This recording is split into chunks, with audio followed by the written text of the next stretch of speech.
اس لیے کہ اللہ کا ڈر وہ چیز ہے جو انسانوں کو گناہوں پہ جب انسان آمادہ ہو جاتا ہے روکنے میں مدد کرتا ہے۔ اللہ کا ڈر وہ چیز ہے جو انسان کو نیکیوں کی طرف رغبت دلاتا ہے۔ اللہ کی پکڑ، اللہ کی جہنم، یاد رکھیے یہ تمام چیزوں سے انسان کو ڈر لگتا ہے، ایک مومن کو ڈر لگتا ہے۔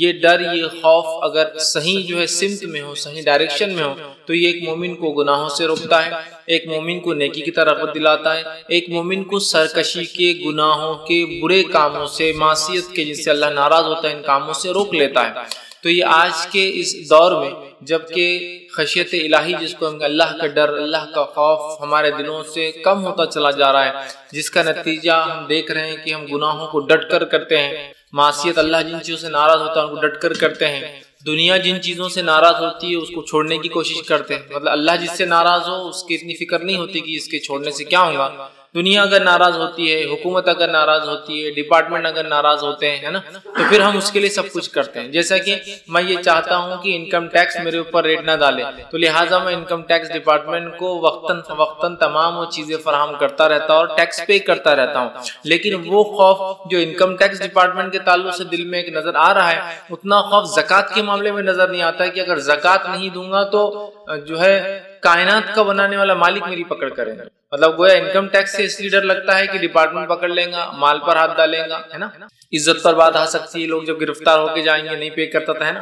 لیکن یہی ڈر کبھی اللہ کے معاملے میں نظر نہیں آتا کہ اگر ہم زکوٰۃ برابر نہ دے تو اللہ بارش کو روک دیں گا، اللہ ہمیں جو نقصان پہنچائیں گا، ہماری جان و مال کی حفاظت جو اللہ چھوڑ دیں گا۔ یاد رکھیں جس مال کی زکوٰۃ دی جاتی ہے اللہ اس کی حفاظت کرتا ہے، تو وہ ڈر نظر نہیں آتا۔ تو میں یہ کہنا چاہ رہا ہوں کہ آج دنیا کے بہت سارے خوف ہمارے دل میں ہیں، آج دنیا کی بہت سارے ڈر ہمارے دل میں، لیکن جیسا ڈر اللہ سے ہونا چاہیے، جیسا ڈر جہنم سے ہونا چاہیے جو اللہ رب العزت نے بنائی ہے، جیسا ڈر اللہ کے غضب سے ہونا چاہیے کہ کہیں اگر ہم گناہ اور معصیت کے کام زندگی میں نہ چھوڑے تو اللہ غضب کریں گا، اللہ سخت پکڑ کریں گا، اللہ سخت کوشش کریں گا، اللہ جو ہم سے سوال کرنے والا ہے۔ اتنا ڈر نظر نہیں آتا جتنا دنیا کے معاملات میں، ٹیچر کیا سوال کریں گا، ایگزام میں پیپر میں کیا آ جائیں گا، ڈپارٹمنٹ کیا مجھے فلاں کریں گے، اگر یہ کام نہیں کروں گا تو اس کا اثر میں تجارت پر ایسا آئے گا۔ تو ہم دنیا کے سارے ڈر اپنے دل میں لیے ہوئے سوائے اس ڈر کے جو اللہ کا ڈر ہمارے دل میں ہو، اور یہ بہت اہم چیز ہے یاد رکھیے، خشیت الہی جس کو ہم اللہ کا ڈر، ٹھیک، اس لیے کہ جب یہ نکل جاتا ہے تو انسان بے باک ہو کر گناہ کرتا ہے، اور جب یہ ہوتا ہے تو ہر گناہ سے پہلے اس کو کہیں نہ کہیں دل میں ایک ملامت ہوتی ہے، اور بہت سی بار وہ ملامت، وہ گناہ اس کو آمادہ کرتے ہیں کہ انسان جو ہے نیکی کی طرف جو آئے۔ تو یہ بڑی اہم بات ہے، یاد رکھیں اس چیز کو سمجھنا یہ وقت کی ضرورت ہے۔ ہم جیسا دیگر چیزوں سے دنیا میں ڈرتے ہیں اس سے کئی گنا زیادہ ہمیں اللہ کا ڈر ہونا چاہیے، اور ایسا ڈر جو ہمیں صحیح سمت میں لے کر چلے، ایسا ڈر جو ہمیں گناہوں سے بچنے میں جو مدد کرے، ایسا ڈر، ایسا خوف، ایسی خشیت اللہ کی کہ جو ہمیں جو ہے معصیت کے کاموں سے روک لی، بڑی اہم چیز ہے۔ نبی اکرم صلی اللہ علیہ وسلم نے ایک حدیث میں بیان کیا تھا کہ 3 لوگوں کے تعلق سے ایک واقعہ تھا جو غار کے اندر چلے گئے تھے اور پتھر ڈھک گیا، تو جب تینوں نے یہ طے کیا کہ اپنی اپنی کوئی نیکی بیان کرے، اس کو وسیلہ بنے اللہ کے پاس تاکہ اللہ اس مصیبت کو دور کرے، اس میں سے ایک شخص نے یہ بات کہی کہ اللہ، میں نے اس کے رشتے میں وہ بہن تھی، چاہے شاید اس کی ممیری بہن یا چچیری بہن تھی، میں نے یہ خسر ایک بری نیت ڈالی اپنے بہن پر، اور جب ایک بار جو ہے مشکل اور پریشانی کی حالت آئے اور وہ میرے پاس آئی مجھ سے مانگنے کے لیے، تو میں نے کہا کہ اگر تو میرے ساتھ منہ کالا کریں گی تو میں جو ہے تجھے یہ پیسہ دے دوں گا۔ وہ بیچاری مجبور تھی، اللہ وہ راضی ہوگی میرے اس عمل پر، اور جب میں اس کے ساتھ منہ کالا کرنے کے لیے اس کے قریب بڑھا تو اس عورت نے مجھ سے کہا، جو کہ رشتے کی اس کی بہن تھی، اے اللہ کے بندے اللہ سے ڈر۔ اور یہ الفاظ اس کے سنتے ہی جو ہے اللہ وہ کہتا ہے میں گھبرا گیا، اور صرف تیرے خاطر میں نے، حالانکہ کوئی دیکھنے والا نہیں تھا، میں نے اس گناہ کو ترک کر دیا، اللہ رب العزت نے مصیبت کو دور کر دیا۔ تو یہاں دیکھیے اس خاتون کا اس شخص کو یہ کہنا، اے اللہ کے بندے اللہ سے ڈر، اور اس شخص کا اس سے ڈر جانا اور اس گناہ کو چھوڑ دینا۔ تو میں بھی یہ کہنا چاہ رہا تھا کہ ہمارا اللہ سے ڈر، خوف الہی ایک دم صحیح سمت میں ہو، جو ہمیں آمادہ کرے، جو ہمیں مجبور کرے کہ جو ہے ہم گناہوں سے بچے، جو ہمیں آمادہ کرے کہ ہم جن چیزوں سے اللہ ناراض ہوتا ہے ان سے بچے، جو ہمیں آمادہ کرے کہ ہم منکر سے، برے کاموں سے اپنے نفس کو روکے، اور اللہ کا ڈر ہمیں آمادہ کرے، ہمیں آگے بڑھائے کہ ہم نیکی کرے۔ ہم ایسے کام کریں جو جہنم سے بچاتے ہیں اور جنت میں لے جاتے ہیں. ہم جو ہے ہر بار جو امر بالمعروف اچھائی کا حکم لوگوں کو دے، خود بھی نیکی کرے اور دوسروں کو اس کا حکم دے. تو ہمیں یہ بہت ضرورت ہے کہ ہم جو اللہ کے ڈر کو، خشیت الہی کو اپنے دل میں ڈالیں. اللہ رب العزت جو ہے ہماری سخت پکڑ کرنے والا ہے. اور ایمان کے تعلق سے نبی اکرم صلی اللہ علیہ وسلم اس حدیث کو یاد کیا، اس میں آپ نے فرمایا ایمان خوف اور امید کے بیچ، ایمان ڈر اور امید کے بیچ. ایمان جو ہے ڈر اور امید، خوف اور امید کے بیچ میں، ایمان دونوں کے بیچ میں ہوتا ہے. ایک طرف خوف ایک طرف امید ہے. اور یہ بات نبی اکرم صلی اللہ علیہ وسلم تب بیان کی تھی جب ایک صحابی کے انتقال کا وقت قریب تھا. آپ صلی اللہ علیہ وسلم کے پاس پہنچے اور پوچھا کیسا لگتا ہے؟ تو کہا ڈرتا ہوں اللہ کے عذاب سے. تو آپ صلی اللہ علیہ وسلم خاموش ہیں، تھوڑی دیر بیٹھے رہے. پھر پوچھا اب کیسا لگتا ہے؟ تو صحابی نے کہا امید کرتا ہوں کہ اللہ رب العزت مجھے جنت دیں گا، مغفرت کریں گا. آپ سب نے کہا ہاں جو اس حال میں مرا تو یقیناً وہ جو ہے درست اور وہ ایمان پڑتا ہے. اس لیے کہ ایمان خوف اور امید کے بیچ، خوف ایک طرف اور امید. ڈرتا بھی ہوں کہ گناہوں کی سے پکڑ ہوں گی، امید بھی رکھتا ہوں کہ اللہ اس کے باوجود بھی انشاءاللہ معاف کریں گا. تو یہی بڑی اہم چیز ہے. لیکن یہ بات یاد رکھیے ایمان صرف امید کے ساتھ جڑا نہیں، خوف اور امید کے بیچ کا حصہ ہے. ہم کیا کر رہے ہیں؟ صرف امید اور امید. میں نے یہ گناہ کیا، اللہ انشاءاللہ معاف کر. میں نے فلاں کیا، اللہ مجھے معاف کر. میں نے زکات کی، اللہ مجھے معاف کرے گا. میں نے نماز نہیں پڑھی، اللہ مجھے معاف کرے گا. میں نے روزے نہیں رکھی، اللہ معاف. ہم صرف امید اور امید رکھ رہے ہیں. خوف اور امید کے بیچ ہے اسلام، ایمان. پہلے خوف کی کہیں میری زکات کو اللہ پکڑ نہ کرے، یا اللہ میں توبہ کرتا ہوں تجھ سے اور اب دوں گا، امید ہے کہ اللہ مجھے معاف کرے. سمجھ رہے؟ خوف اور امید کے بیچ میں ایمان ہے. خوف ہے مجھے کہ اللہ جو ہے میں نے فلاں معصیت کی، تو پکڑ لے تو میں تو کہیں کا نہیں رہوں گا. امید کرتا ہوں اللہ میں نے تجھ سے توبہ کی تھی، تو اس توبہ کو بھی قبول کرے گا. تو خوف اور امید کے بیچ میں ایمان ہے. دونوں کے بیچ کا وہ حصہ یاد رکھیے. تو ہمیں بھی جو ہے اپنی کیفیت ویسی ہی بنانا ہے کہ خوف اور امید کے بیچ ہمیں رکھنا ہے اپنے آپ. یہ بڑی اہم چیز ہے یاد رکھیے، خوف اور امید کے بیچ ہم رہیں. ورنہ آج ہم دیکھ رہے ہیں صرف امید کر رہے ہیں کچھ لوگ، اور کچھ لوگوں کا حال ہے صرف خوف کا معاملہ کر رہے ہیں. ویسے خوف کا معاملہ بڑا کمزور نظر آتا ہے. امید ہی ہم لوگوں کو زیادہ ہے کہ ہمیں اللہ معافی کر دیں گا بس، اور خوف کا کوئی ایسی حالات یا کوئی بات نظر نہیں آ رہی ہے. تو اس بات کو ہمیں یاد رکھنا ہے، اور ہمیں اپنے دل میں اللہ تعالیٰ کا حقیقی ڈر، حقیقی خوف ہمیں پیدا کرنا ہے. اس لیے کہ اس کے بغیر ہم ایمان کی نہ چاشنی اٹھا سکتے ہیں، اور نہ ہی اس کے بغیر کوئی شخص حقیقی ایمان والا کہلا سکتا ہے. تو ہمیں اللہ کا ڈر ویسے اپنے نفسوں میں پیدا کرنا ہے جیسے اللہ کا ڈر پیدا کرنے کا حق ہے. یاد رکھیں حق ہے. آئیے چند باتیں میں آپ کے سامنے اسی عنوان کے تحت رکھنے کی کوشش کروں گا، جو کہ ایک بہت اہم عنوان ہے. ایسا عنوان جو انشاءاللہ ہمیں گناہ سے بچائیں گا. ایسا عنوان کہ اگر یہ ڈر پیدا ہو جائے تو ہم جو ہے انشاءاللہ عزیز بہت سارے نیک کاموں میں آگے بڑھیں گے، اور معصیت کے اور برائی کے کاموں سے اپنی نفس کو روکتے رہیں گے. اللہ رب العزت نے اسی بات کو یوں فرمایا اپنی کتاب کے سورہ سجدہ سورہ نمبر 32 آیت نمبر 15 سے لے کر 17 میں. اللہ نے مومنوں کی کچھ صفت بیان کی. آئیے اس صفت کے بارے میں اللہ کیا فرماتا دیکھیے. اللہ فرماتا ہے انما یؤمن بآیاتنا الذین اذا ذکروا بها خروا سجدا وسبحوا بحمد ربهم ولا يستكبرون.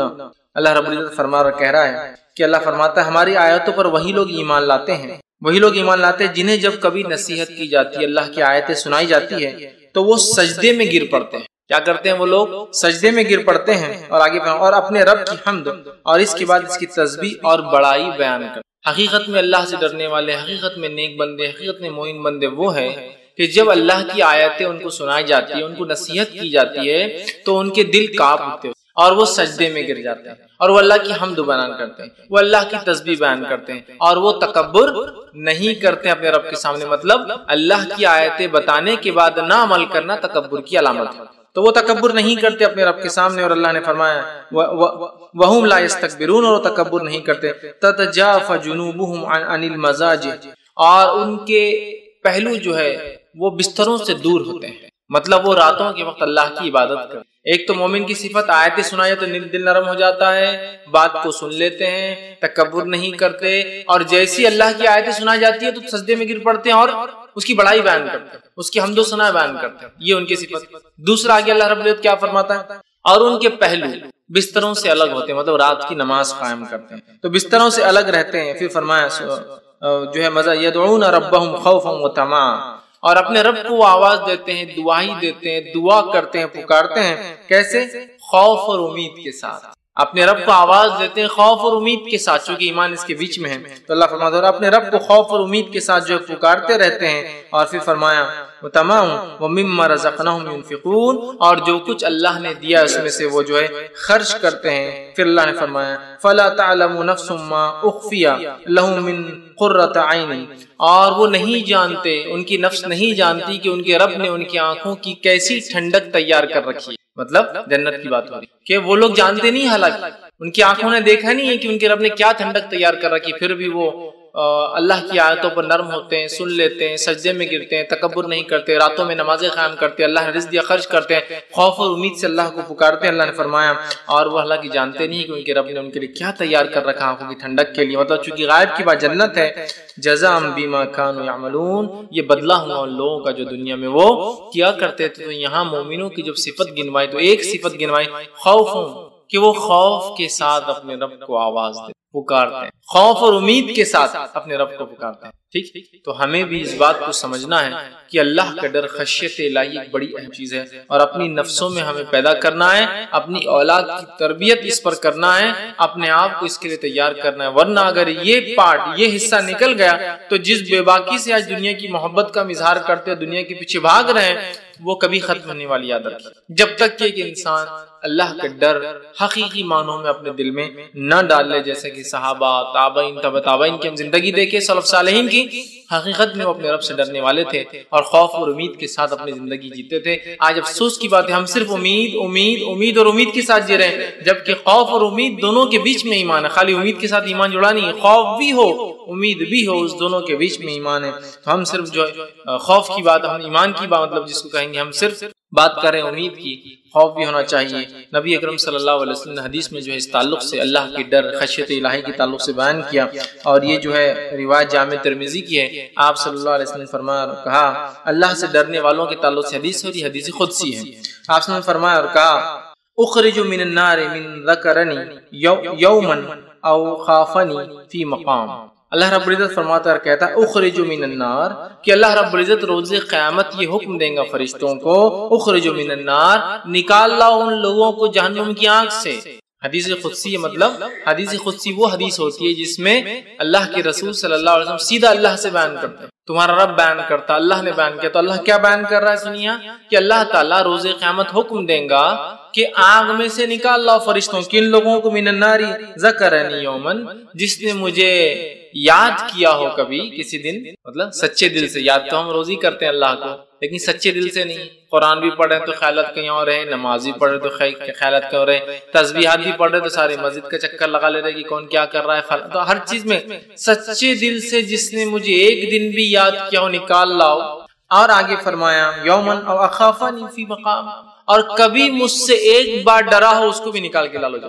حقیقت میں کہ گناہ کرنے ہم جا رہے ہو اور اس گناہ کے وقت اللہ کے ڈر کی وجہ سے گناہ چھوڑ دے، لوگوں کے ڈر سے نہیں، یا رشتہ دار کیا کہیں، نہیں، صرف ایک کوئی نہیں تھا، جیسا کہ اس آدمی کا واقعہ ہے جو اپنی بہن کے ساتھ رشتے کی منہ کالا کرنا چاہتا تھا۔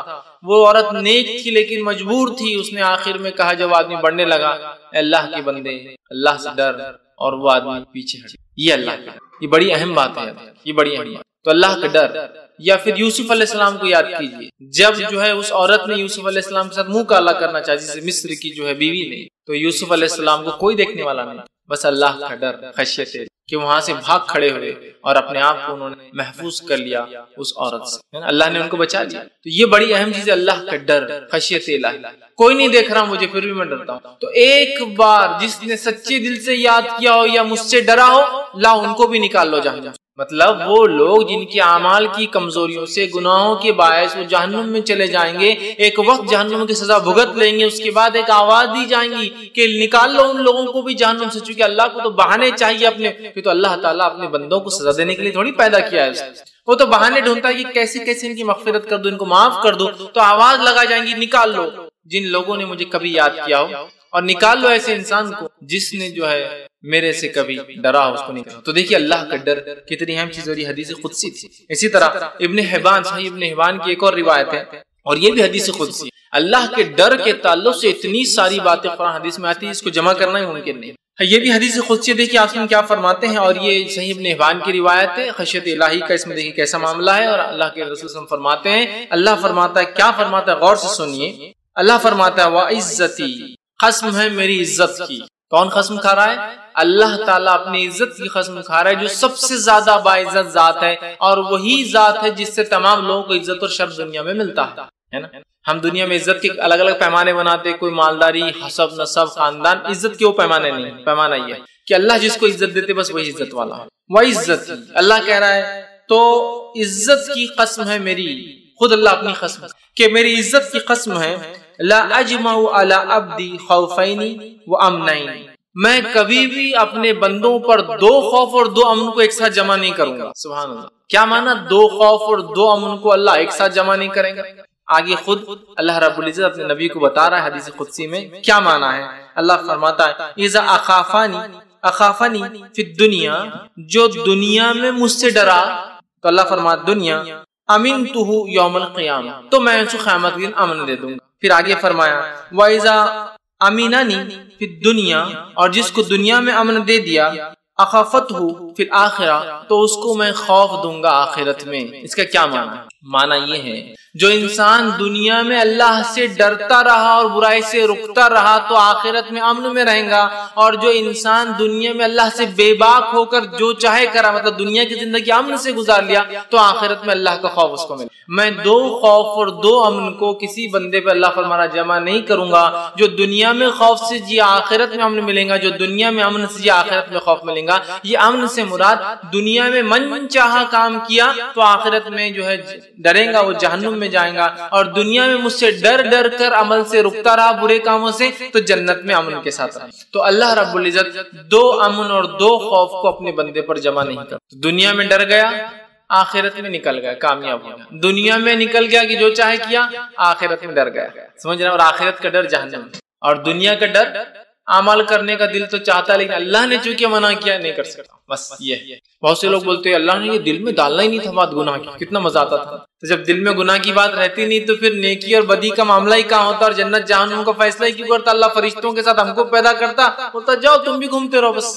یہ اللہ نے ایسا کیوں کیا، کیوں ہم کو پیدا کیا، یہ اس کی مرضی تھی، واللہ عالم، یہ ہم نہیں جانتے۔ اور مالک سے غلام کو کوئی حق نہیں سوائے اس کے کہ مالک خود بتا دے کہ بھائی کیوں میں نے کیا یہ، لیکن ہم کو حق نہیں چیلنج کرنے کا۔ اب کام یہ ہے کہ ہم پیدا کر دیے گئے، جو کہا جا رہا ہے بس عمل کیا جائے، ختم۔ یہ اب کام ہے ہمارا۔ اب ہم سوچیں گے نہیں اللہ نے ہم کو خامخواہ پیدا کر دیا، اب ہم سے سوال کریں، نہیں، ہو گیا۔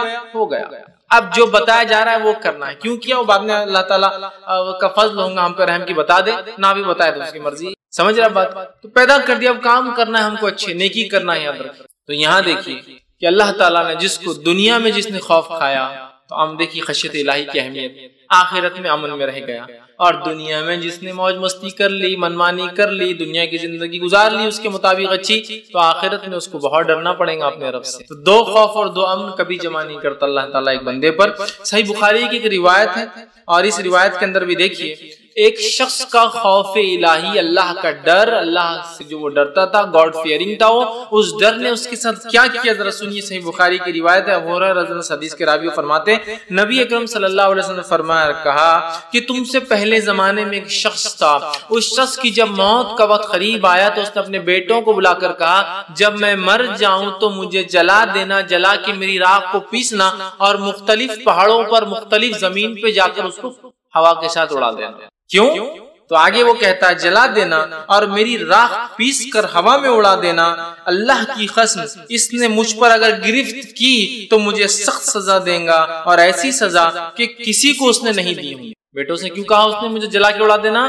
کہ اللہ کی قسم میں نے اتنے گناہ کیے زندگی میں کہ اللہ میری مرتے ہی گرفت کرے گا، اور ایسی سخت گرفت کرے گا میرے گناہوں کی وجہ سے کہ جیسی گرفت اس نے کسی کی آج تک کی ہی نہیں۔ مطلب وہ انسان بہت زیادہ گناہ کر چکا تھا، اور اس کا اللہ سے جو ڈر تھا اس گناہوں کی وجہ سے، اس ڈر نے اسے مجبور کیا کہ اپنے بیٹوں کو ایسی وصیت کرے۔ اس کے بیٹوں نے چونکہ اس نے وصیت کی تھی، وہ مر گیا، اسے جلایا، اس کی راکھ کو پیسا اور الگ الگ جگہ پہ اڑا دیا۔ اللہ رب العزت نے جو ہے فوراً حکم دیا زمین کو، اور ایک حکم سے وہ آدمی جمع ہو کے اللہ کے سامنے کھڑا ہو گیا۔ اب اللہ نے اس سے سوال کیا، میرے بندے کیوں کر کے آیا تھا ایسی وصیت دنیا میں کہ مجھے جلا دینا، جلا کے اڑا دینا الگ الگ جگہ، کیوں کر کے آیا تھا ایسی؟ تو وہ جو ہے حکم دے تو وہ جمع ہو گیا، وہ شخص زندہ تیار ہو گیا۔ اللہ نے پوچھا، اللہ نے اسے فرمایا تجھے کس چیز نے ایسا کرنے پر آمادہ کیا؟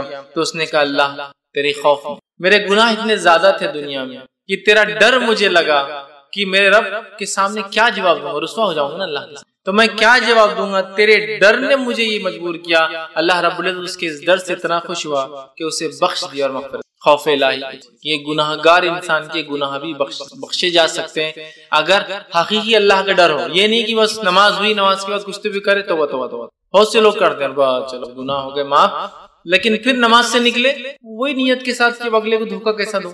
حج کو گئے توبہ توبہ توبہ توبہ، آپ کوئی گناہ نہیں، لیکن حج اس لیے کر کے آیا کہ پرانا اکاؤنٹ کلیئر ہو جائے، اب نئے سے سرے سے جرم کروں۔ سمجھ ہم لوگوں کا مزاج ہی بن چکا ہے۔ نہیں، اس شخص نے گناہ کیے تھے، جانتا تھا اللہ کی پکڑ ہے، جانتا تھا اس کی جہنم ہے، اس کی پکڑ بہت سخت ہے، اس ڈر نے اسے مجبور کیا کہ اس نے حکم اور وصیت دی مجھے جلا دو۔ اللہ رب العزت کے لیے کیا ناممکن تھا، اس نے حکم دیا، مٹی نے اسے اٹھا کھڑا کر دیا، وہ زندہ اللہ کے سامنے کھڑا ہو گیا۔ اللہ نے سوال کیا کہ کس چیز نے تجھے مجبور کیا تھا کہ تو یہ کہے؟ تو کہا اللہ تیرا ڈر۔ اس شخص کو گناہ تو کیے تھے لیکن اپنے رب سے حقیقی ڈر تھا کہ میرا رب میری گرفت کرنے والا ہے، میرا رب میری پکڑ کرنے والا، تو اس ڈر نے اسے مجبور کیا۔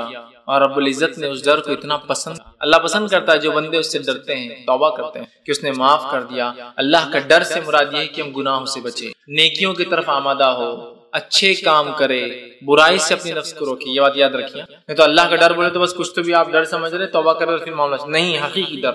تو اس شخص کو حقیقی ڈر تھا اپنے گناہوں کی وجہ سے کہ میں جہنم میں نہ جاؤں، اللہ رب العزت نے اس کو جو ہے معاف کر دیا اس کے ڈر کی وجہ سے۔ تو اللہ کا ڈر بڑی اہم چیز ہے۔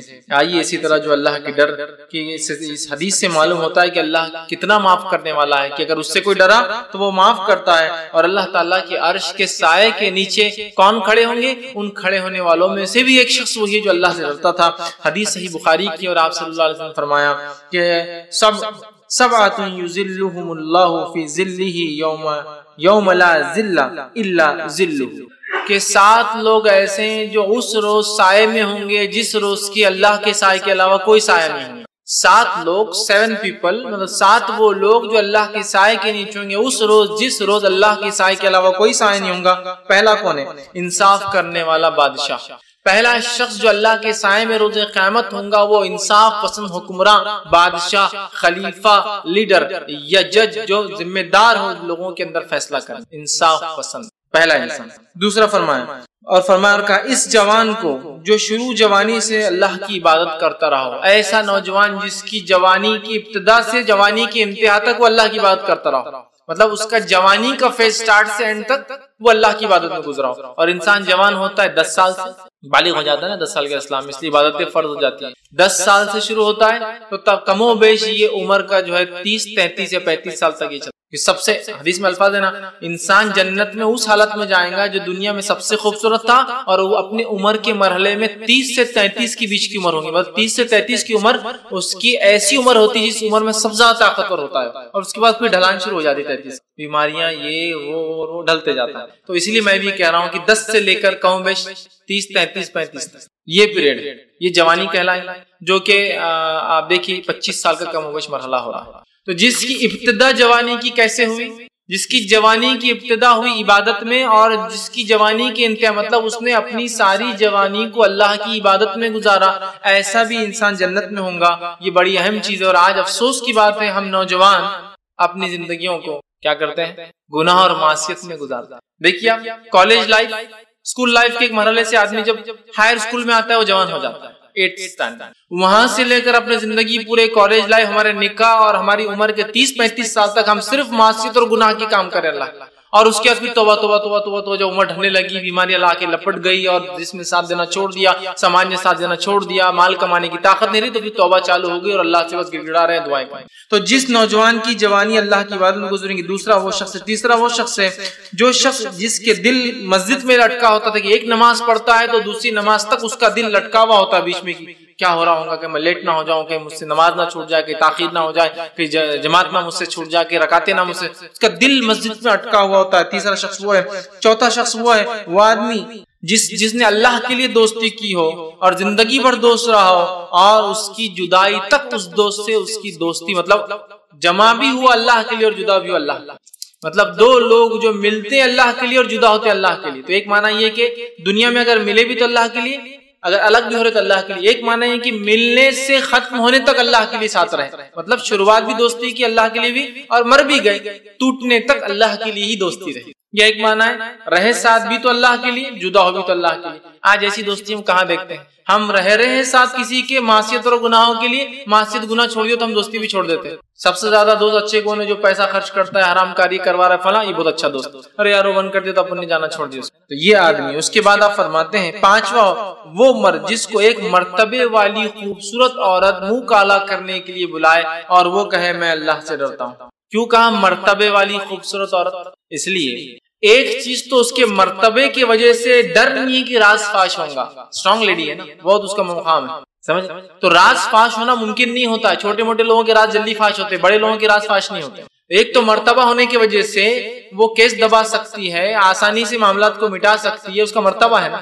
دوسرا نہ صرف مرتبہ ہے، وہ خوبصورت بھی ہے، اس میں ایک اٹریکٹیو پارٹ بھی ہے. ایک ڈر تو یہ کہ دنیا بھی مشکل ہٹ جائیں گے اگر پکڑے بھی گئے تو، کیونکہ وہ ایک بہت اونچے اثر رکھنے والی لیڈی ہے. دوسرا خوبصورت بھی ہے. اثر رکھنے والی خوبصورت عورت بلائے اور وہ کہے میں اللہ سے ڈرتا ہوں. اس لیے کوئی بدصورت عورت بلائے تو انسان ویسے بھی جاتا نہیں. اثر وسر نہیں تو اس کو کوئی اٹریکشن، سمجھ رہے آپ؟ تو خوبصورت بھی ہے، اثر رکھتی ہے اور بلا رہی ہے، اور یہ تب کہہ رہا ہے حالانکہ ڈر نہیں، دنیا کا ڈر نہیں، میں اللہ سے ڈرتا ہوں. اس کے بعد آپ فرماتے ہیں چھٹا وہ جس نے اکیلے جو ہے تنہائی میں چھپا کر صدقہ دیا ہو، ایسا صدقہ دیا ہو کہ ایک ہاتھ سے دیا ہو تو دوسرے ہاتھ کو نہ پتا، سیدھے ہاتھ سے دیا ہو تو الٹے ہاتھ کو نہ پتا. ایسا خاموشی میں اس نے ڈونیشن دیا، صدقہ دیا، چندہ دیا، عطیات دیتا تھا کہ ایک ہاتھ سے دیا تو دوسرے ہاتھ کو پتا نہیں. اس کا یہ ہرگز معنی نہیں کہ ایک ہاتھ چھپا کر دینا ہے. معنی یہ ہے کہ اس نے جب دیا تو کوئی شہرت نہیں چاہی، کوئی نام نہیں چاہا، کوئی ریاکاری نہیں تھی، کوئی نہیں چاہتا تھا کہ وہ سلام کرے جھک کر کہ مجھے زکات چندے صدقات دیتے ہیں. کچھ دے دیا، معاملہ ختم ہوا. اور ساتواں وہ انسان عرش کے سائے میں ہوگا. آپ سے فرماتے ہیں اور کہتے ہیں وہ شخص جس نے اکیلے میں تنہائی میں اللہ کو یاد کیا ہو اور اس یاد کرنے سے اس کی دونوں آنکھیں بہہ پڑی ہو، دونوں آنکھوں سے آنسو نکلا ہو. 7 لوگ جو اللہ کے سائے میں ہوں، کوئی سائے نہ ہوگا. آخری 7واں انسان وہ ہے جو اللہ کے ڈر سے رویا ہو. ٹھیک، حدیث کے الفاظ ہے وہ شخص جس نے اکیلے تنہائی میں اللہ کو یاد کیا تو اس کی دونوں آنکھیں بھیگ گئی، بہہ پڑی. اور یہاں دیکھیں حدیث کے الفاظ، اکیلے تنہائی میں رویا ہو. اجتماعیت میں آدمی بہت رو لیتا ہے. مثال کے طور پہ کسی کا انتقال ہوا ہو تو آپ دیکھیے ہر تھوڑی دیر میں ایک لہر آتی غم کی اور رونے کی. جب کوئی نئے رشتہ دار انٹروڈیوس ہوتے جاتے ہیں تو اتنی دیر سب کو رونا آتا. اب وہیں کوئی آدمی اکیلا کھڑا رہ کر رو نہیں دیکھیں گے آپ کو. اکیلے رونا یہ آدمی کو تبھی آ سکتا ہے جب وہ بے انتہا اور بے لوث کسی سے محبت کرتا ہے انتقال. تو اسی طرح اللہ سے اکیلے میں ڈر کر رویا. اجتماعیت میں کوئی بھی رو لے رہا ہے، دعائیں ہوتی اجتماعیت کے لوگ کتنا زور سے رو رہے ہیں. ان کے رونے کے مقابلے میں ان کی زندگی کے عمل نظر نہیں آ رہے کہ زندگی میں اتنا ڈر، جتنا رو رہا ہے اتنا ڈرتا ہو کہ معاملات اتنا صحیح ہوں. تو اجتماعیت میں تو رو لیتے ہیں. علی بن ابی طالب رضی اللہ عنہ کے زمانے میں ایک انسان مسجد میں رو رہا تھا تو آپ نے فرمایا تیرا بہتر ہوتا اکیلے میں رونا، اس لیے کہ اکیلے میں رونے سے یہ فضیلت کو حامل ہو جاتا کہ اللہ کے لیے رویا نا. تو دیکھیں حدیث اکیلے میں اللہ کے لیے رویا. اجتماعیت میں لوگوں کے سامنے انسان رو لیتا ہے، اکیلے میں رونا یہ اصل چیز. تو اکیلے میں اللہ کے لیے رویا. خشیت الہی دیکھیے کہ اگر جو روتا ہے تو وہ عرش سائے میں ہے، جو ڈرتا ہے مر گیا تو جنت جا رہا ہے، مغفرت ہو جا رہی ہے. اللہ 2 خوف کو اور 2 امنوں کو جمع نہیں کرتا. اللہ نے اعلان کر دیں گا روز قیامت جو جہنم میں چلے بھی جائیں گے نکال لاؤ جو ایک بار بھی ڈرا ہوں. کتنی فضیلتیں خشیت الہی کے، اللہ کے ڈر کی، اور اس کے ڈر کی بنیاد پر اپنے اعمال کو تبدیل کرنا ضروری ہے، ورنہ صرف ڈر کی بات ہو رہی ہے، اعمال ویسے ہی چل رہے ہیں. ڈر کا معنی ہی تو یہ. اسی طرح جو ہے مستدرک حاکم کی جو ہے ایک روایت ہے، اللہ کے رسول صلی اللہ علیہ وسلم فرماتے اور کہتے ہیں من ذکر اللہ ففاضت عیناہ من خشیت اللہ حتی اصیب الارض من دموعہ لم یعذب یوم القیامہ. دیکھیے حدیث کیا آپ فرماتے ہیں جو اللہ کو یاد کرے، اللہ کے خوف سے اتنا روئے کہ اس کی آنکھیں جو اس کے آنسو زمین پر گر پڑے تو قیامت دن اسے عذاب نہیں ہوگا۔ جو انسان اللہ کے ڈر سے روئے اور ایسا روئے کہ اس کے آنسو زمین پر گر پڑے، ایسے شخص کو اللہ رب العزت روز قیامت عذاب نہیں دے گا۔ کتنی باتیں آ رہی ہے اللہ کے ڈر کے لیے، مغفرت کے وعدے، مغفرت کی جا رہی ہے، جہنمیوں کو صرف ڈر کی وجہ سے نکالا جا رہا ہے، عرش کے سائے میں صرف ڈر کی وجہ سے رکھا جا رہا ہے۔ یہاں فرمایا جا رہا ہے جس کے آنسو گرے ہو زمین کے اوپر دونوں آنکھوں سے، اور ظاہر سی بات ہے آنسو زمین پر تبھی گرتے ہیں انسان جب بہت روتا ہے، جیسا صحابہ کا معاملہ دیکھیں۔ عمر ابن خطاب رضی اللہ عنہ کے تعلق سے آتا ہے کہ آپ اتنا روتے تھے خوف سے، خبر کے عذاب سے، آخرت کی ہولناکیوں سے، کہ آتا ہے کہ آپ کے آخر وقت میں عمر کے دونوں آنکھوں کے پاس جو ہے 2 لکیریں بن گئی تھی جس سے آنسو کنٹینیو گرنے کی وجہ، مطلب فیشیل ایکسپریشنز پہ 2 لائنیں آ گئی تھی جس سے آنسو گرتے تھے ہمیشہ۔ عثمان ابن عفان رضی اللہ عنہ کے تعلق سے آتا ہے اتنا کثرت سے روتے خبر کے بعد، جب بھی بیٹھتے چونکہ خبر سٹارٹ ہے، سوال جواب شروع ہو رہے ہیں، اللہ کا ڈر ظاہر سی بات انسان کو فرسٹ فیز میں ہو رہا ہے، تو اتنا روتے تھے کہ آپ جب روتے تھے خبر کے پاس تو آپ کے آنسو سے داڑھی بھیگ کر داڑھی سے جو ہے آنسو نہیں، یہی معنی ہے جو اللہ کے ڈر سے رویا، رونے کی وجہ سے آنسو زمین پر ٹپکے۔ آنسو زمین پر تبھی ٹپک سکتے جب چہرے سے نکل کر وہ داڑھی سے ہوتے ہوئے نیچے کی طرف آتے، اتنا رویا۔ تو ایسے شخص کے بعد اللہ فرماتا ہے میں اسے روز قیامت عذاب میں، چونکہ میرے ڈر سے رویا ہے۔ اور جب کوئی انسان حقیقت میں اللہ کے ڈر سے روتا ہے اس کی زندگی تبدیل، یہ بات ہمیشہ یاد رکھیں، ورنہ میں ایک بار رو رہا ہوں، پھر اگلی بار اگلا دھوکہ، پھر دوسری بار رو رہا ہوں، پھر تیسری بار دھوکہ، نہیں، اس کی زندگی چینج ہو جاتی ہے جب وہ اللہ کے لیے روتا ہے۔ یہ بڑی اہم چیز ہے۔ تو جو رویا ہو، آنسو نکلے ہو، زمین بھیگی ہو، اللہ نے کہا کہ میں اس کو عذاب نہیں دوں کیونکہ وہ میرے لیے رویا ہے۔ کتنی بڑی بات ہے، کتنی اہم چیز ہے۔ اور اللہ کے نیک بندوں کا یہ شیوا اور طریقہ رہا ہے کہ وہ خوب روتے تھے، خوب ڈرتے تھے، اور رونا ظاہر سے ڈر کی علامت، عاجزی کی علامت۔ تو اللہ کے نیک بندے، حتیٰ کہ انبیاء جو گناہ نہیں کرتے تھے، معصوم عن الخطا ہے، انبیاء تک کثرت سے روتے تھے۔ اس لیے میں کہہ رہا ہوں نیک لوگوں کی پہچان ہے رونا، وہ گناہ نہیں کرتے پھر بھی روتے زارو۔ ہم تو گناہ کر کے بھی ڈٹے ہوئے ہیں، وہ گناہ نہیں کر کے بھی روتے ہیں۔ یہی صفت اچھے بندوں کی، جو ڈرتے اللہ سے ہو۔ اور جتنا ٹاپ کا اسٹوڈنٹ ہوتا ہے نا، وہ اپنے رزلٹ سے اتنا زیادہ خوف کھاتا ہے۔ بہت سے لوگ بولتے ہیں انبیاء کیوں روتے تھے، ان کو کیا گناہ تو نہیں کیے تھے؟ نہیں، جتنا ٹاپ موسٹ اسٹوڈنٹ ہوتا ہے اس کو لیسٹ میں بھی سب سے کم مارکس کٹ ہونے کا بھی ڈر ہونے سے اس کو ڈر لگتا ہے کہ ٹھیک ہے میں نے 100% پیپر لکھا، لیکن ڈر ہے کہ آدھا مارکس ہینڈ رائٹنگ میں اس تو نہیں کٹ ہو جائے، اس کو ڈر لگ رہا ہے، فیلئر کو نہیں ڈر لگتا ہے۔ تو یہ انبیاء ٹاپ موسٹ لوگ ہیں دنیا کے، اس لیے خوف کھاتے رزلٹ سے۔ تو انبیاء کا یہ شیوا تھا کہ گناہ نہیں کرتے تھے پھر بھی روتے تھے۔ آج ہم گناہ کرتے روتے نہیں ہیں۔ آدم علیہ السلام نے جو خطا کی اس کے تعلق سے ایک روایت آتی، کثرت سے آدم علیہ السلام رویا کرتے اس خطا کے لیے۔ نوح علیہ السلام کے تعلق سے اسلاف لکھتے کہ نوح کا نام نوحہ سے پڑا، اتنا روتے تھے، اتنا نوحہ سمجھتے نا، نوحہ رونا، اتنا روتے تھے نوح علیہ السلام کہ ان کا نام نوح رکھ دیا گیا نوحہ کی وجہ سے، یا کثرت سے روتے تھے۔ کئی انبیاءوں کے تعلق سے آتا ہے کہ بکثرت رویا کرتے تھے، بکثرت رویا کرتے تھے، حالانکہ گناہ نہیں کرتے تھے، روتے تھے عاجزی کہ اللہ کی تھوڑی سی بھی پکڑ کر لے، جو خطا ہے، چھوٹی خطا ہے تو سب سے ہوتی، اس سے پکڑ لے۔ آدم کو کہا پھلنا کا، علیہ السلام کھا لیا، خطا تو نوح علیہ السلام ڈر رہے ہیں، روز قیامت ڈریں گے۔ صحیح مسلم کی روایت ہے کہ کہیں اللہ مجھے آج میری بددعا کی وجہ سے نہ پکڑ لے جو میں نے اپنی قوم کے خلاف کی تھی۔ ابراہیم علیہ السلام ڈریں گے جو میں نے توریا بات کو گھما کے پیش کیا تھا 2-3 موقعوں کے اوپر کہ اللہ مجھے نہ پکڑ لے۔ موسیٰ علیہ السلام ڈریں گے کہ وہ خپتی کو جو میں نے مکہ مارا تھا، میرا مقصد اس کو مارنا ہے لیکن مر گیا ہو، میں کوئی پکڑ میں نہ آ جاؤں۔ بڑے ہیں، ڈر رہے ہیں لیکن خوف کا بڑی اہم چیز ہے اللہ کا۔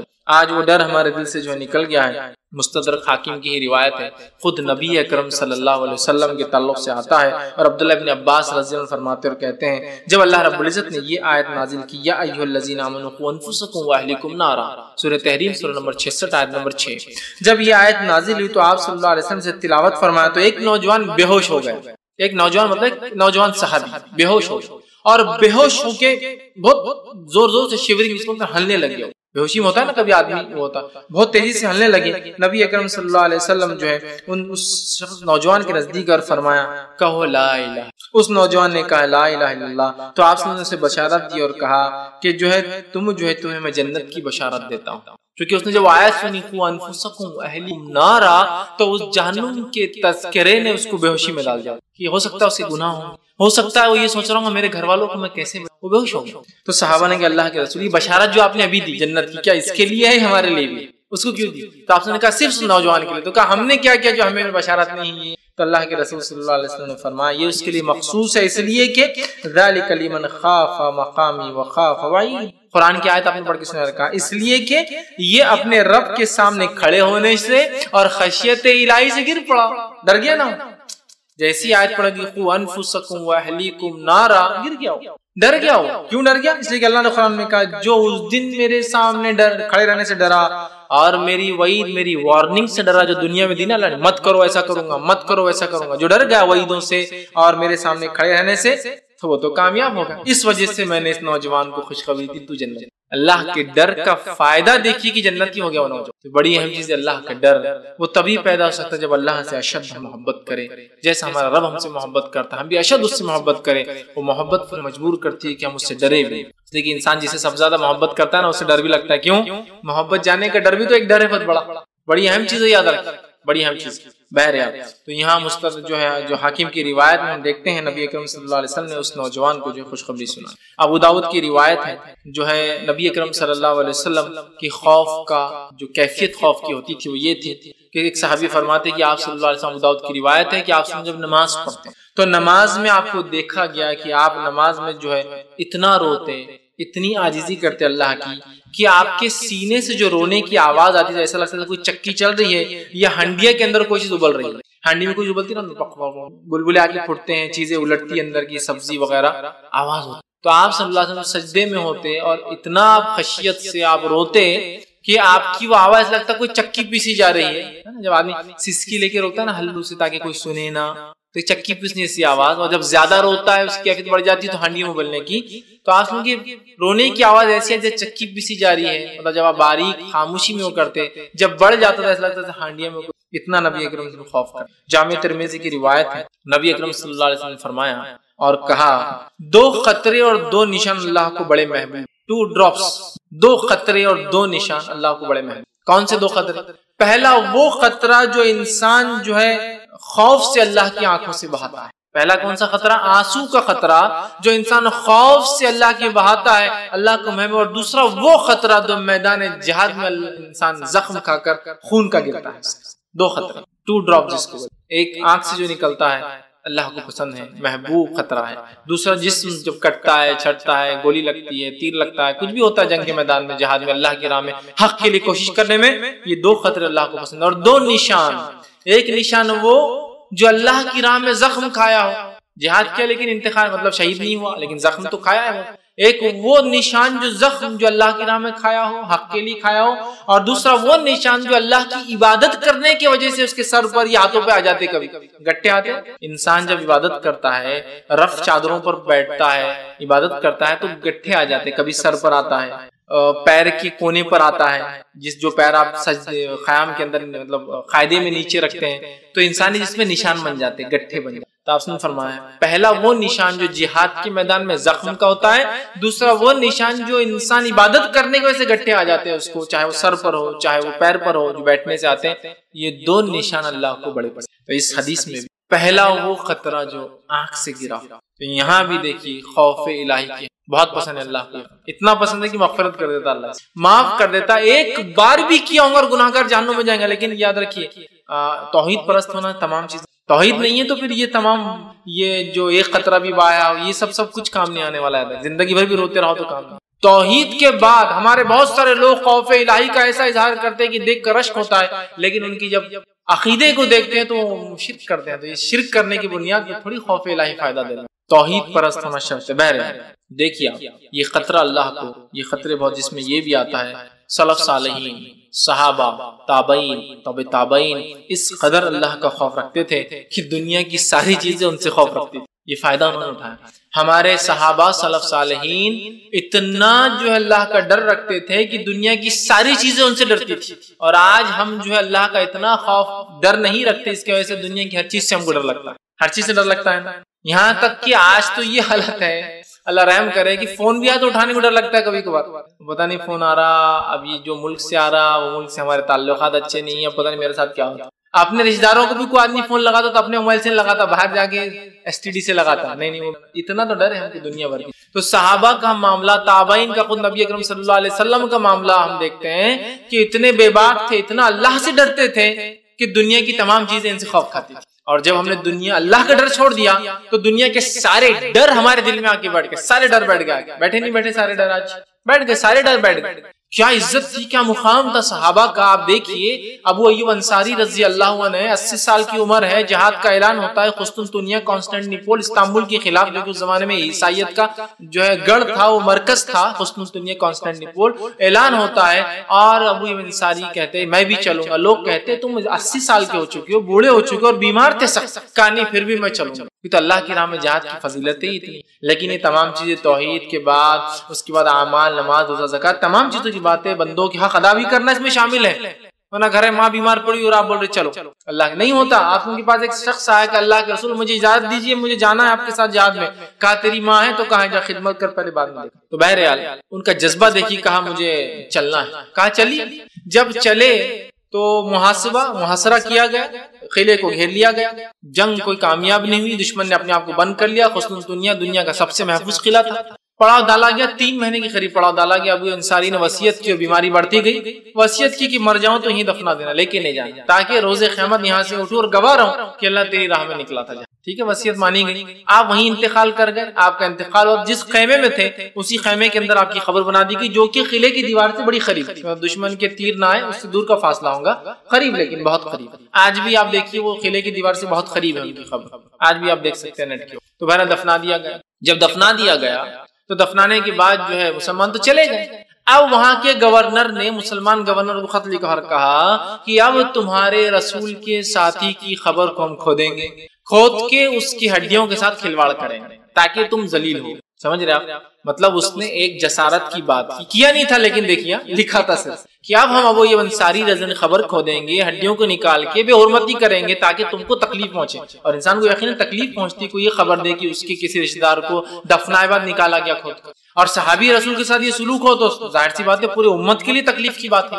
تو مسلمان گورنر نے جواب دیا کہ قسم ہے اللہ کی، اگر تم نے ابو ایوب انصاری کی خبر کے ساتھ یہ سلوک کیا تو جتنی خبریں عیسائیوں کی میری سلطنت میں ہیں اور جتنے گرجائیں سب کو ڈھا دوں گا۔ ہمارا ریونج کیا رہے گا تم سے کہ جتنے گرجائیں سارے ہم ڈھا دیں گے اور جتنی خبریں میرے پاس عیسائیوں کی سب اکھاڑ کے پھینک۔ تو اس نے جواب دیا، اس گورنر نے قسطنطنیہ کی کہ قسم ہے کنواری مریم کی، میں ایسا کیوں کروں گا تمہارے رسول کے صحابی کے ساتھ، میں تو تمہاری صرف دینی حمیت کو جانچ رہا۔ مطلب وہ ڈر گیا، خوف کھا گیا۔ تو دیکھیے ایک مسلمان جب اللہ سے حقیقت میں ڈرتا ہے تو ساری اس سے دنیا ڈرتی ہے۔ زندہ مسلمان کو تکلیف دینا تو دور کی بات ہے، مرنے کے بعد ہڈیوں کو تکلیف دینے کی بھی ہمت نہیں، چونکہ وہ اللہ سے ڈرتے تھے تو ساری دنیا ان سے ڈرتی ہے۔ جب اللہ کا ڈر نکل گیا تو پوری دنیا سے ہم ڈر رہے ہیں، باقی سب کرتے تھے، یہ حالت ہے۔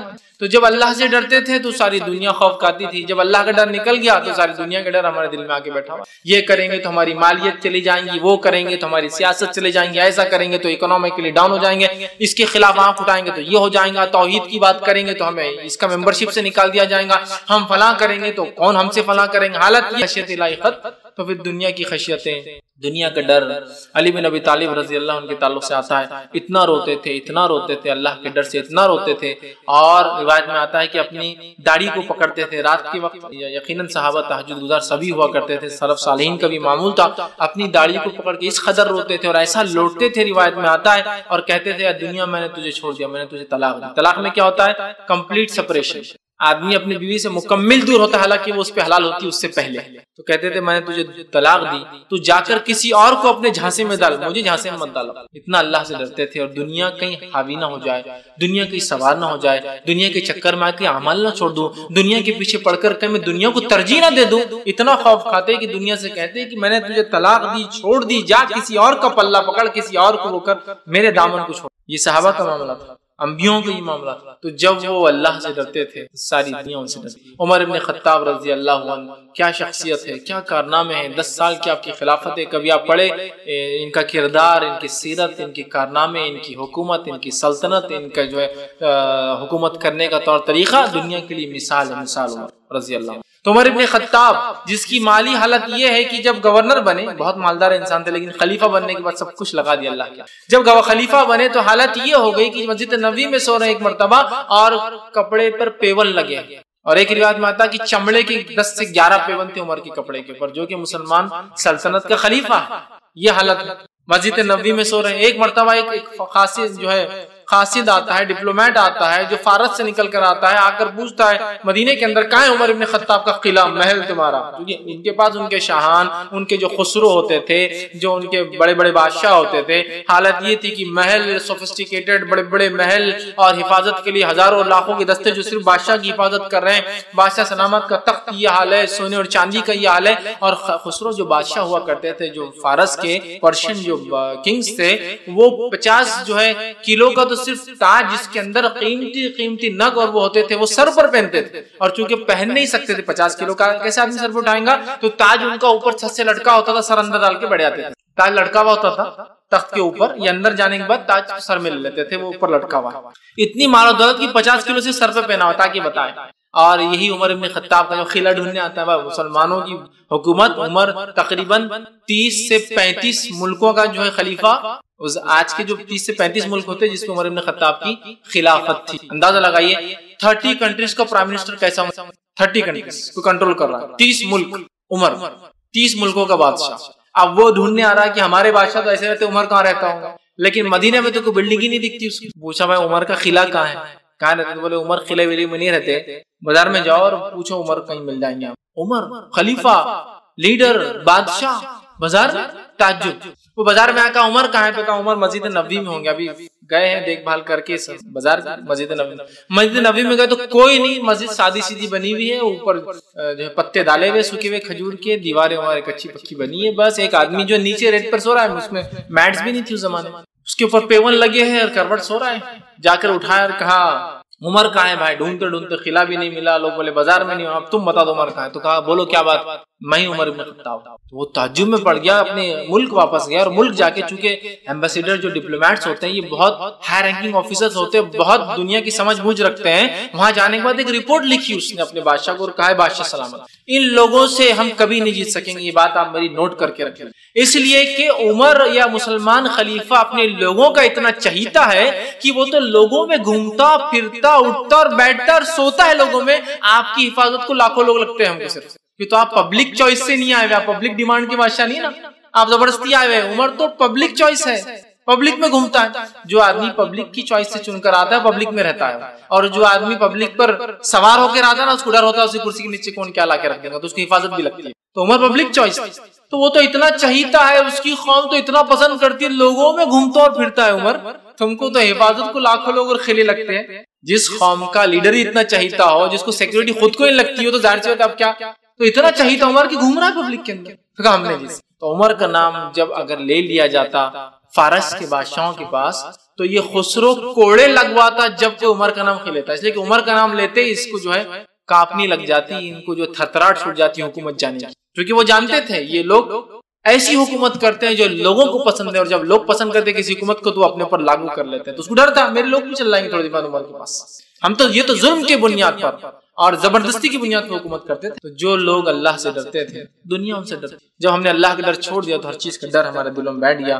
قرآن مجید نے بار بار یہ کہا، جیسا کہ وَإِيَّايَ فَارْهَبُونَ، اور اللہ نے کہا صرف مجھے سے ڈرو، میری طرف ہی دوڑو، وَإِيَّايَ فَاتَّقُونَ، صرف مجھے سے ڈر رکھو اور میرا ہی ڈر رکھو، فَلَا تَخْشَوْا النَّاسَ وَلَا يَخْشَوْنِي، لوگوں سے مت ڈرو اے نبی، مجھ سے ڈرو۔ بار بار یہ حکم قرآن نے کیا، اسی لیے کہ اللہ چاہتا ہے کہ ہم اللہ سے ڈرے، دوسروں سے نہ ڈرے۔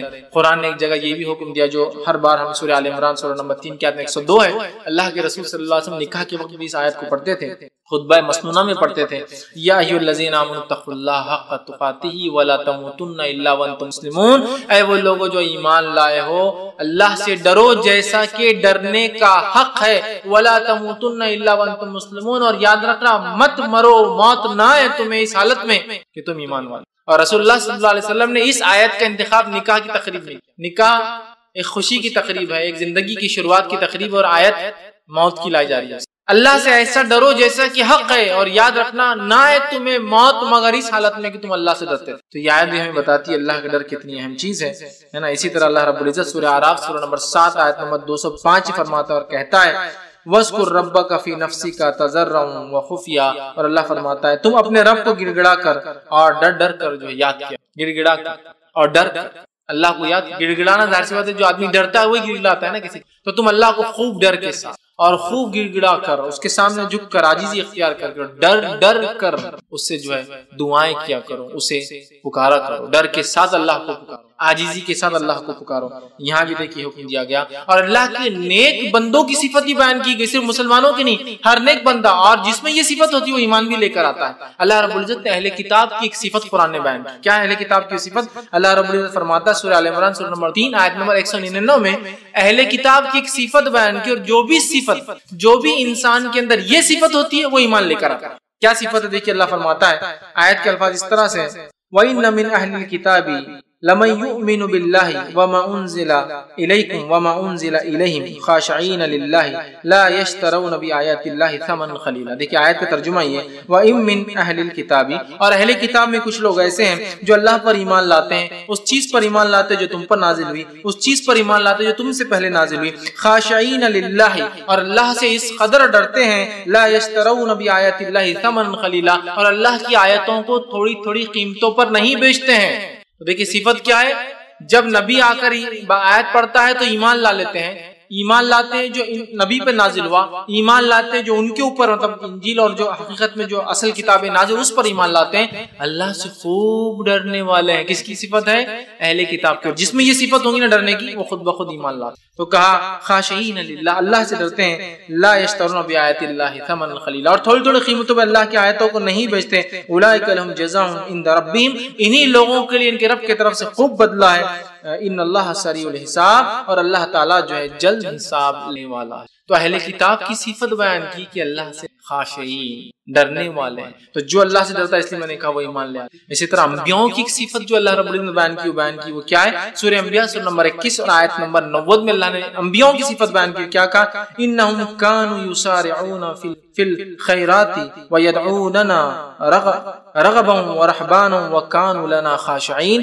دیکھیے آیت کیا ہے، یہ نبی سب نیک کاموں میں جلدی کرتے تھے، یہ انبیاءوں کی صفت کہ انہم کانوا یسارعون فی الخیرات، خیر کے کاموں میں یہ انبیاء جو ہے جلدی کرتے تھے۔ اور پھر ان کی ایک صفت کیا تھی؟ خیر، یدعوننا رغبا ورہبا، اللہ نے فرمایا اور ہماری مہربانیوں کی امید اور عذابوں کے خوف سے ہم کو پکارتے تھے۔ امید اور خوف کے ساتھ رہتے تھے انبیاء، اللہ کو پکارتے تھے امید کے ساتھ، اور ڈرتے تھے اس سے، اور فرمایا ڈرتے تھے ہمارے لیے عاجزی کرنے والے تھے، اور یہ بہت عاجز۔ تو یہاں لفظ دیکھیے، کانوا خاشعین، بہت ڈرتے تھے۔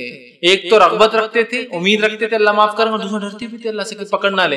انبیاءوں کی صفت ہے کہ خوش ہوتے ہیں، امید رکھتے ہیں، اور ڈرتے بھی اللہ سے۔ تو ہمیں چاہیے ہم بھی خوب اللہ سے ڈرنے والے اور خوب ساتھ میں امید رکھنے والے بنے۔ دونوں ہی چیزیں بیک وقت ہونا ضروری ہے، اور جو یہ کرتا ہے اس کی زندگی بدل جاتی ہے۔ زندگی اس کی پرانے طرز پہ نہیں رہتی کہ جو چل رہا تھا معاصی گناہ وہ اپنے آپ کو بدل لیتا ہے۔ اور جب ایک انسان جو ہے اللہ رب العزت خوشی و خضوع کرنے والوں کے تعلق سے، ڈرنے والوں کے تعلق سے، عاجزی کرنے والوں کے تعلق سے بہت ساری جو ہے بشارتیں دی ہے، اور جو ہے بہت سارے جو ہم دیکھتے ہیں اسلاف کے واقعات، صحابہ کے کچھ میں نے رکھے بھی، وہ سب ان تمام چیزوں سے ڈرتے تھے۔ آئیے ایک واقعہ رکھتا ہوں، عبداللہ بن عمر رضی اللہ عنہ کیسے اللہ سے ڈرتے، کیسی خشیت تھی، اور ان کے تعلق سے ایک واقعہ آتا ہے۔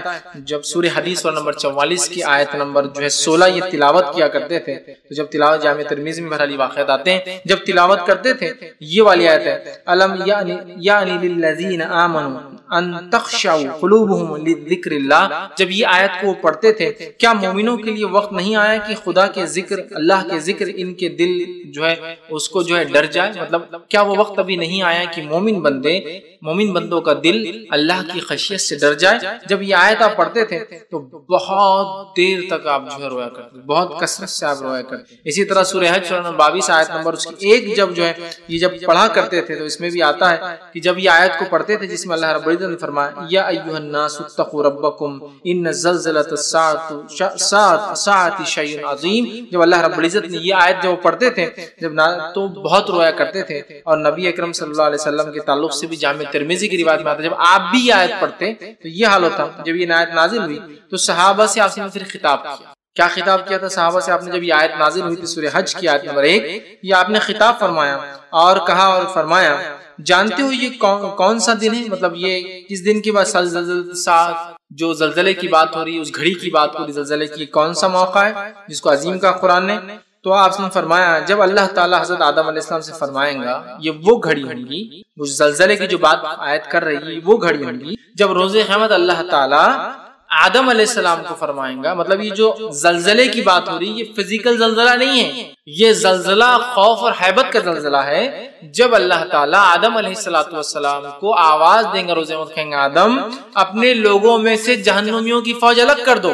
تو آدم کہیں گے اللہ کیسے کروں جہنمی کی، مطلب جو برے لوگ ہیں دوزخ کی فوج الگ کروں تو وہ کیسے ہوں گے؟ تو اللہ تعالیٰ فرمائیں گا ہر 1000 میں سے آدم تیری اولاد سے 999 کو نکال دے، یہ ہوں گے جہنم. تو یہ زلزلہ ہے وہ کہ جس کو اللہ نے کہا ان الزلزلہ، جو زلزلہ ہے جو ایک بہت عظیم شے ہے. یہ روز قیامت حقیقی زلزلہ نہیں ہے، یہ روز قیامت جب 999 کا اعلان ہو جائے گا جہنم اور صرف ایک جنتی ہوں گا، تو جو انسانیت میں شور اور پکار ہوگا اور جو خوف اور ڈر ہوگا وہ زلزلے کی بات ہوگی کہ انسان ہل جائیں گے. اندازہ لگائیے اگر کوئی مجمع میں کہہ دے کہ 1000 لوگوں میں صرف ایک کامیاب ہونے والا ہے تو اس مجمع کی کیا حالت ہے. یہ مجمع آخرت کا فیصلے کا دن قیامت بہت دور ہوتا ہے. یہی امید کر لیجیے 1000 لوگوں نے ایگزام دیا اور یہ اعلان ہو کہ ایک ہی پاس ہوا ہے، 999 کی حالت ہو جائیں گی. دیکھیے 999 کی کیا حالت ہو جائیں گی، آدھوں کے پیٹ خراب ہو جائیں گے. ڈر خوف سے کیا ہوتا ہے؟ سب سے پہلا جب انسان خوف لیتا ہے تو اس کا جسم کیا کرتا ہے؟ مادے ذہن سے چھوڑتا ہے، اس کا ذہن دماغ ایسی کرتا ہے کہ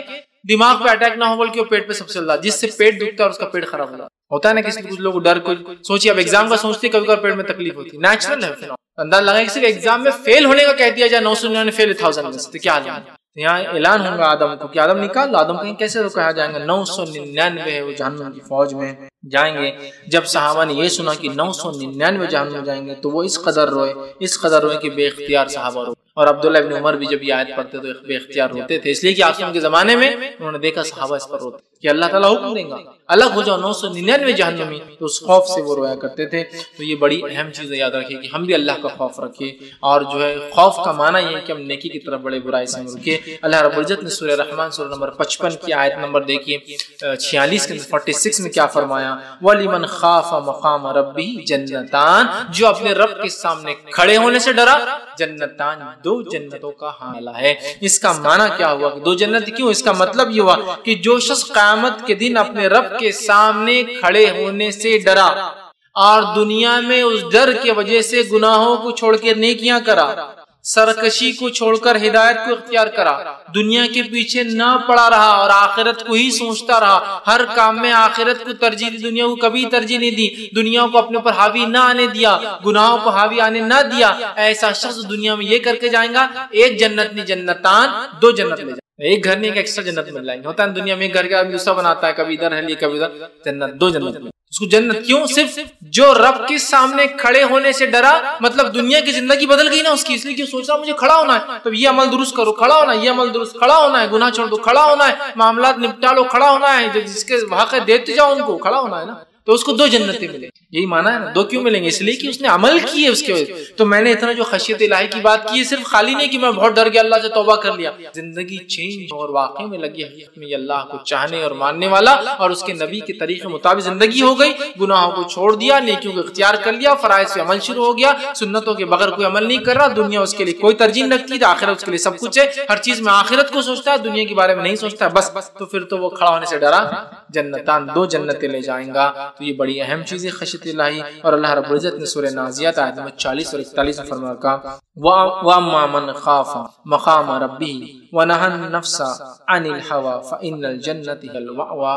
یہ آیت میں فرمایا جو شخص اپنے رب کے سامنے کھڑا ہونے سے ڈرتا رہا، آخرت میں کھڑا ہونے کا ڈر مطلب دنیا کی زندگی چینج کر لی، وہ عام زندگی نہیں جیا، تو جو کھڑا ہونے سے ڈرا ہوگا اور اپنے نفس کی خواہشات کو روکتا رہا ہوگا، دنیا کو اپنے اوپر حاوی نہ آنے دیا ہوگا. دنیا جب حاوی آتی ہے تو اللہ کا ڈر کم ہو جاتا ہے اور خود بخود آدمی دنیا پرست ہو جاتا ہے، دین کو چھوڑ دیتا ہے. تو جس پہ دنیا حاوی نہ آئی، اس کی نفسی خواہشات اس پر حاوی نہ آئی، روکتا رہا، اسی کا ٹھکانہ جنت ہے. تو یہاں بھی دیکھیے خوف، ڈرا اپنے رب کی. جو شخص وَأَمَّا مَنْ خَافَ کہ جو ڈرا مقام ربی کھڑے ہونے سے اپنے رب کے سامنے، تو بس اس کا تو ٹھکانہ، اور اپنی نفس کی خواہشات دنیا کو اپنے اوپر سوار نہ ہونے دیا، بس اس کا ٹھکانہ تو جنت. آج دیکھیے ہم کبھی کبھار اللہ سے ڈر کا تو بات کرتے ہیں لیکن خواہشات ہم پر حاوی آ جاتی، دونوں چیزیں ہیں ایک ساتھ آگے آتی. ڈرا بھی اور خواہشات کو دبائے. اس لیے تو میں کہہ رہا ہوں بار بار، ڈرنے کا معنی زندگی چینج کرنا، ڈرنے کا معنی نہیں کہ وہ روش چل رہی ہے آپ کی، دھوکہ دیا پھر توبہ پھر اگلا دھوکہ، پھر توبہ پھر اگلا دھوکہ، یہ معنی نہیں ہے اس کا. چینج کر. تو اس نے اپنی خواہشات کو اپنے اوپر حاوی نہ آنے دیا. ہوا کہتے خواہشات، دبا دیا، سپریس کر دیا اپنی نفس کو. اور نفس کی خصوصیت ہے کیا ہے؟ اگر اس کو سر چڑھاؤ تو یہ آپ کو غلام بنا لیتی ہے، اور اس کو دبا کے رکھو تو یہ غلام بن کے رہتی ہے. نفس کا عجیب معاملہ. اگر آپ اس کو سر چڑھائیں گے نا، جو یہ کہیں گے تو یہ آپ کو غلام بنا لیتی ہے اور دنیا کے اندر پھنسا دیتی ہے. اور آپ اس کو غلام بناؤ نا، ایسا کرنا ہے تو پھر یہ غلام بن کے خاموش اچھی نہیں گزارتا. تو ہمارے اوپر ہے. اب ہمارے پاس کیا ہے؟ نماز بھی ہوں گی، دھوکہ بھی چلیں گے. تو اس کا مطلب نماز تو ایک فریضہ ہے، دھوکہ اس لیے کہ آپ نے اپنی خواہشات کو اب تک دبایا نہیں. تو جو انسان اللہ کے سامنے کھڑے ہونے سے ڈرا اور اپنی خواہشات کو دبایا، مطلب جو ڈرتا ہے وہ خواہشات کو دباتا ہے، کنٹرول کرتا اور اپنی خواہشات کو شریعت کے مطابق کر دیتا ہے، بس تو پھر اس کا تو معاملہ ہی ہو گیا اور وہ جنت جانے والا ہے. تو ہم دیکھتے ہیں بہت ساری آیتیں قرآن کی، بہت ساری حدیثیں آتی ہیں. ہمیں تو 4 حدیثیں خود سی رکھی آج آپ کے سامنے. بہت ساری حدیثیں آتی ہیں جو اللہ کی ڈر، خشیت الہی کی ہمیں بتاتی ہے. ہم سب کو چاہیے کہ ہم خوب اللہ سے ڈرنے والے بنیں اور حقیقی معنوں میں ڈرنے والے، وہ روایتی نہیں، وہ ایسا یوں کال پہ کرنے والے، حقیقی معنوں میں کہ ہماری زندگی اللہ کے ڈر سے تبدیل ہو جائے، معصیت اور گناہوں سے توبہ کر لے، فرائض کا اہتمام کر لے، جو رب چاہتا ہے وہ کرے، جو رب نہیں چاہتا ہے اس کو ہم بھی نہ کرے، اور جو شریعت کی پسند وہ میری پسند، جو شریعت کو ناپسند وہ میری ناپسند. اور اپنے رب سے اتنا سب کرنے کی بات بھی گلاتے رہے، روتے رہے، چونکہ اس کے عاجز بندے گناہ نہیں کر کے بھی روتے تھے. عاجزی اور خشیت اس کی رکھے، اس کا خوف رکھے، اس کے سامنے کھڑے ہونے سے ڈرے، تو یقیناً پھر دنیا بھی کامیاب ہے اور انشاءاللہ ایسے ڈرنے والوں کی آخرت تو بھی ہونے والی ہے. یاد رکھیے. تو ہمیں چاہیے ہم اپنے اندر حقیقی اللہ کا ڈر، خشیت الہی، خوف الہی، تقوی الہی پیدا کرنے کی کوشش کریں. میں اپنی بات کو یہیں ختم کروں گا. اللہ رب العزت سے دعا ہے کہ اللہ سبحانہ تعالیٰ جو کچھ کہا سنا گیا اس کو عطا فرمائے. ہم تمام کو حقیقی معنوں میں اپنی خشیت، اپنا خوف، اپنا ڈر ہمارے دلوں میں ڈال دے اور ہماری زندگیوں کے اللہ تو بدل دے. گناہ اور معصیت سے ہماری حفاظت فرما. دنیا کی زندگی بھی ہماری کامیاب کر اور آخرت بھی ہماری کامیاب کر. جب تک ہمیں زندہ رکھ ایمان اور اسلام پر رکھ، جب بھی ہمارا خاتمہ ہو ایمان پر ہمارا خاتمہ ہو. وآخر دعوانا الحمدللہ رب العالمین.